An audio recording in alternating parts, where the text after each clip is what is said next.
So the practice of meditation is absolutely essential. Yogananda used to say that meditation is to religion what the laboratory is to science. Experiment. In the process of meditation, you begin to get the taste, the experience of God's presence, which makes you know whether you're going in the right direction or not. In other words, when you do something that isn't right, then you feel a disharmony, a restlessness in the life force, in the feeling in your heart. And when you do what is in tune with God, then you feel an expansion of joy. You feel more and more you can hardly contain yourself for the joy that you feel. And so you know you're going in the right direction by the increase of joy in your own being. And then when you practice techniques, you find that your meditation is deepened, and thus the practice of yoga.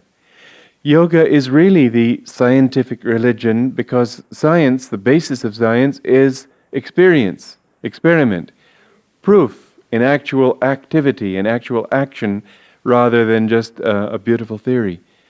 And with the simple little tests of yoga, remember, the beginnings of science were very pedestrian. All of science was reduced to 3 simple questions: mass, weight, motion. These 3 things they felt they could test and demonstrate.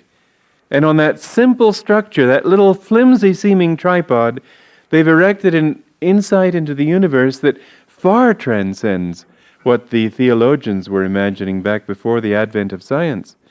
It's a universe so vast, so incomprehensible in its complexity, that nobody would have dreamed. If you had talked about a universe with 100 billion galaxies, if you had said to somebody 4 or 5 centuries ago that matter is only energy, they would have hounded you out as a heretic, perhaps.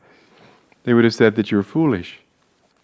Supposing you were able to go with a videotape in a time machine back merely 100 years and show people what it is and tell them what it can do, they'd say that you're crazy.